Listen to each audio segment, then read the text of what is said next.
എന്നോടൊരു സെന്റിമെന്റ്സ് ഉണ്ട്. അത് പിന്നെ ഇല്ലാതിരിക്കും മോളെ. ആ വീട്ടിലല്ലേ പ്രിയയും രാജുവും ശ്രീലക്ഷ്മിയും ഓടിക്കളിച്ചു വളർന്നത്. അത് മാത്രമല്ല ചെറിയമ്മ, ചവിട്ടി ഇറക്കിയ വീട്ടിലേക്ക് തിരികെ കയറണമെന്നുള്ള വാശിയില്ലേ. എല്ലാവരും മനുഷ്യരല്ലേ. അതൊക്കെ ശരിയാവും മോളെ. പക്ഷേ ഇനി അതൊന്നും മനസ്സിൽ വെക്കണ്ട. രുക്മിണി ഇപ്പോ അംബികാമേടത്തിന്റെ തോഴിയാ. എന്നുവെച്ചാ എന്തൊക്കെ ഉണ്ടായാലും ശ്രീലക്ഷ്മി നമ്മുടെ കുട്ടിയാ, രാജുവിന്റെ പെങ്ങളുവാ. അത് അവളും കൂടി തിരിച്ചറിയണ്ടേ മേഡം?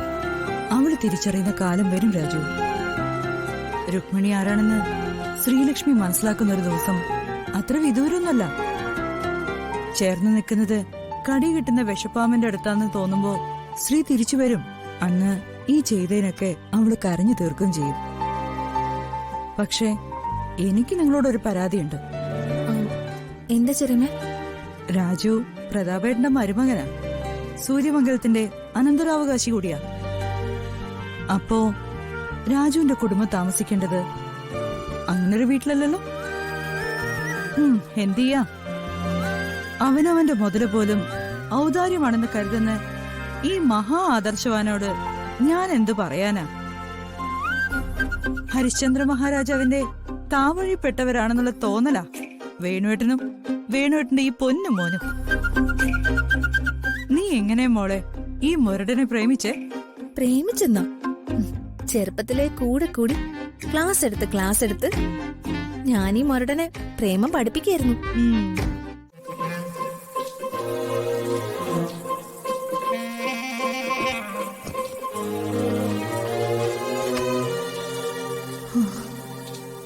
രാജുവിനോട് പോലും പറയാതെ ഞാൻ ചെയ്യുന്നൊരു കാര്യം ഇത്. എന്റെ അച്ഛനും അമ്മയും ഒരേ മനസ്സോടെ പരസ്പരം സ്നേഹിച്ച് ഈ വീട്ടിൽ ജീവിക്കണം. അതെന്റെ ഡ്രീം.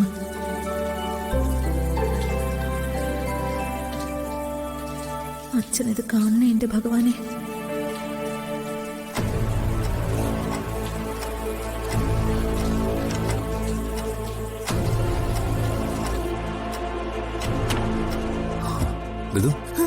വർണ്ണ സാറില്ലേ? ഉണ്ട്, അച്ഛൻ കുളിക്കുകയാണെന്ന് തോന്നുന്നു. പിന്നെന്താ ഋതുനൊരു ടെൻഷൻ പോലെ? ഒന്നുമില്ല, രാജുവിന് വെറുതെ തോന്നുന്നതാ. രാജു, നമുക്ക് നമ്മുടെ മുറി പോവാം. അല്ല, സാറിനെ കാണണ്ടേ? അല്ല, അച്ഛൻ കുളിക്കുകയല്ലേ, പിന്നെ കാണാം. രാജുവാ.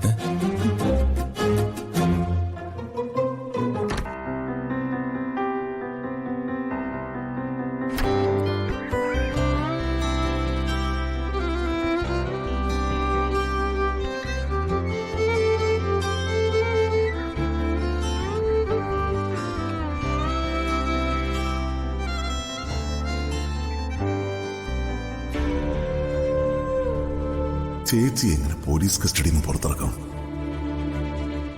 ഒരു കുഴഞ്ഞ കേസായല്ലോ.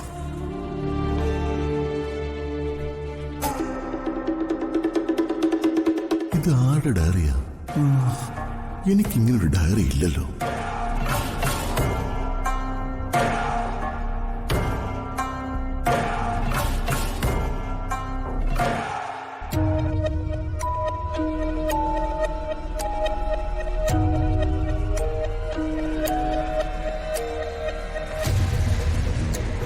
പവിത്ര, ഇത് എന്നെ ശുശ്രൂഷിക്കണമെന്ന ഹോം നേഴ്സിന്റേതാണല്ലോ. സിസ്റ്റർ പവിത്ര. മറ്റൊരാളുടെ ഡയറി തുറന്നു വായിക്കുന്നത് സംസ്കാരമില്ലായ്മ. അത് വേണ്ട.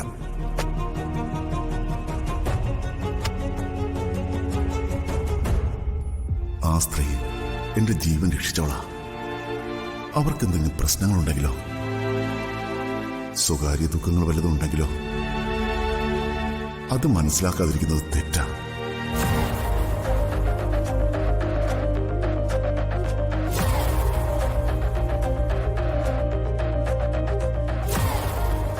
പ്രതാപേട്ട,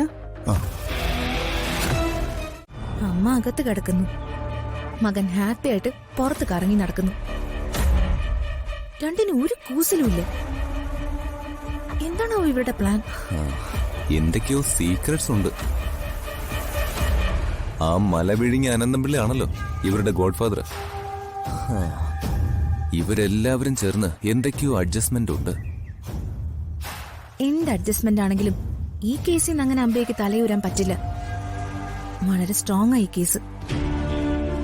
നമ്മൾ അവരോട് പ്രതികാരം ചെയ്യാൻ വേണ്ടി കാത്തിരിക്കായിരുന്നു. പക്ഷെ അതിനു മുൻപ് ദൈവം അവരോട് പകരം കിട്ടി.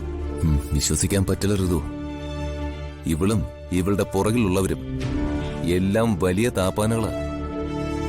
ഊരിപ്പോരാൻ മാക്സിമം അവര് ശ്രമിക്കും. അവരെ ഞാനങ്ങനെ വെറുതെ വിടില്ല.